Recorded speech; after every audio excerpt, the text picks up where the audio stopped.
Tape 3W suivi d'école au Sénégal. D'accord. À école au Sénégal, c'est facile, tu n'as qu'à te connecter. Tape école au Sénégal, les leçons sont beaucoup plus détaillées. Donc, après avoir vu la forme passive, la forme active, la forme emphatique, la forme impersonnelle, nous allons voir un autre exercice sur la forme emphatique et la forme impersonnelle. D'accord? Donc, dernier exercice, dit si ces phrases sont à la forme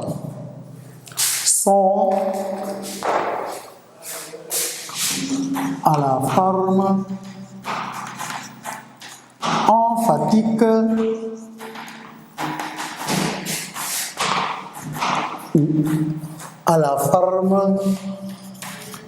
ou à la forme impersonnelle.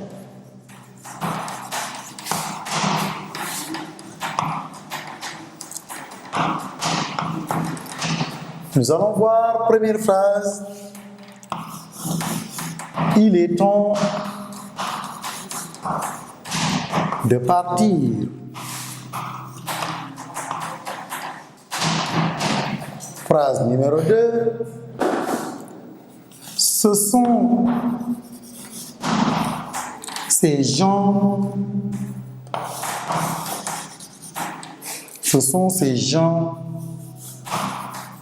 qui ont construit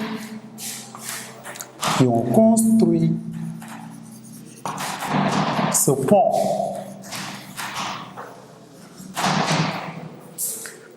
Ce sont ces gens qui ont construit ce pont. Phrase 2. Phrase 3. Nous avons voilà cet enfant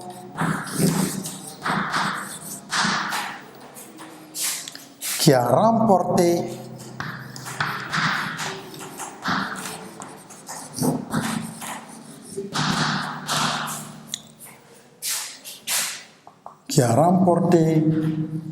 le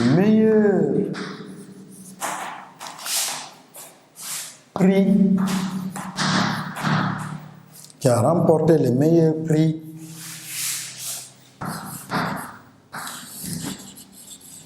en français. D'accord? Quatrième phrase, il gèle d'or.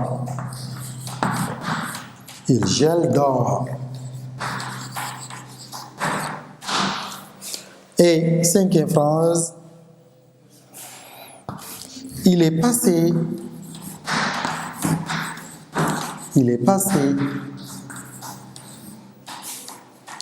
quelque chose de malheureux. Il est passé quelque chose de malheureux après la pluie.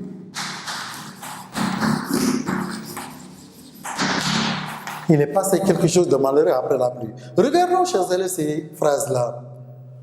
La consigne, c'est quoi? Dis si ces phrases sont à la forme emphatique ou à la forme impersonnelle. Première phrase, il est temps de partir. Deuxième phrase, ce sont ces gens qui ont construit ce pont. Troisième phrase, voilà cet enfant qui a remporté le meilleur prix en français. Quatrième phrase, il gèle d'or, le verbe geler. Cinquième phrase, il est passé quelque chose de malheureux après la pluie. On va voir si ces phrases-là sont à la forme impersonnelle ou bien à la forme emphatique. Regardons la première phrase. Il est temps de partir. Cette phrase-là, est-elle à la forme emphatique ou à la forme impersonnelle? On verra que cette phrase-là n'est pas à la forme emphatique parce qu'en réalité, il n'y a pas un élément sur lequel on insiste.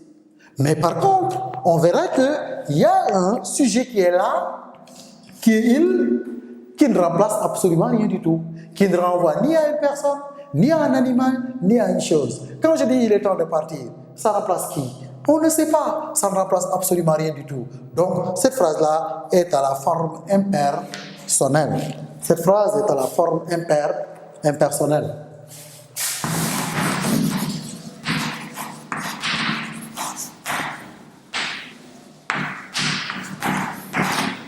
que le sujet ici ne renvoie ni à un animal, ni à une chose, ni à une personne. Et la deuxième phrase, ce sont ces gens qui ont construit ce pont. Ici, cette phrase-là, on va voir qu'on a insisté sur un élément de la phrase en l'encadrant avec un présentatif. Ici, c'est quel mot? C'est le mot Jean. Jean. On l'a encadré avec quoi? On l'a encadré avec le présentatif ce sont et qui. D'accord? Ce sont et qui. C'est ces gens-là. Et je rappelle, on peut dire en français, c'est ces gens-là, comme on peut dire ce sont ces gens-là. D'accord? Ce sont ces gens qui. D'accord? On peut dire c'est ces gens qui, en français, comme on peut dire ce sont ces gens qui. Toutes les deux formules sont acceptables. Donc, ici, on a encadré le mot gens par ce sont. Et cette phrase-là, donc, comme on a insisté sur un élément de la phrase, chers élèves, là, on verra que c'est la forme emphatique parce qu'on a insisté sur un élément de la phrase. On a insisté sur un élément de la phrase qui est Jean. D'accord? On a mis en relief Jean. On a cherché à le mettre en valeur. On a cherché véritablement à le mettre en relief. C'est pourquoi ici, on a utilisé la méthode par présentatif en l'encadrant avec c'est qui. Donc, cette phrase-là est à la forme emphatique. Et si nous regardons également la troisième phrase, c'est la même chose. Vous allez vous rendre compte que nous avons encadré cet enfant. On a encadré enfant par voilà qui. On l'a encadré par voilà qui pour le mettre en relief, pour insister sur cet élément-là. On l'a encadré avec ces voilà qui. Donc, par un présentatif, voilà qui. Donc, vous voyez qu'en réalité, cette phrase-là également est à la forme emphatique parce qu'on a mis en relief enfant en l'encadrant par un présentatif, voilà qui. Donc, cette phrase-là, chers élèves, est à la forme emphatique. Et l'autre phrase, il gèle d'or. Ici, chers élèves, cette phrase-là est-elle à la forme emphatique ou bien à la forme impersonnelle? Vous allez vous rendre compte que c'est une phrase qui est à la forme impersonnelle parce qu'ici, on a un sujet qui est il, qui ne renvoie ni à une personne, ni à une chose, ni à un animal. Là, ça ne remplace absolument rien. Quand je dis il gèle d'or, le verbe geler est un verbe impersonnel. C'est comme le verbe vanter, c'est comme le verbe pleuvoir, parce qu'ici le il, c'est un pronom impersonnel, il ne remplace absolument rien du tout. À partir de ce moment, on a ici une forme impersonnelle.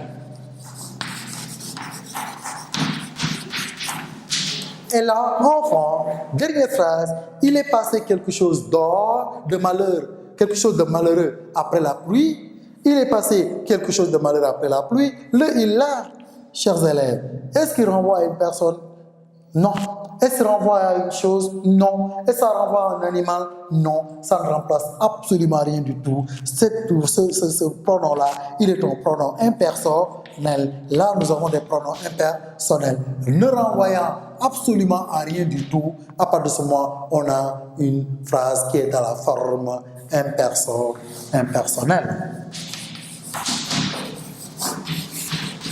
Donc, chers élèves, voilà ce qu'il fallait voir dans le cadre de cette leçon-là, c'est-à-dire les formes de phrases. Et si je récapitule, j'allais dire tout simplement que les formes de phrases, nous en avons la forme active, nous en avons la forme passive, nous en avons la forme affirmative, nous avons la forme négative, nous avons la forme emphatique et nous avons la phrase impersonnelle. Et cette leçon-là, après l'avoir déroulée, nous l'avons accompagnée par une série d'exercices corrigés. Et je pense que vous avez compris bien cette leçon. Et nous allons nous retrouver la prochaine fois pour une autre leçon. Je vous remercie. Tape www.suividecolosénégal.com. À École au Sénégal.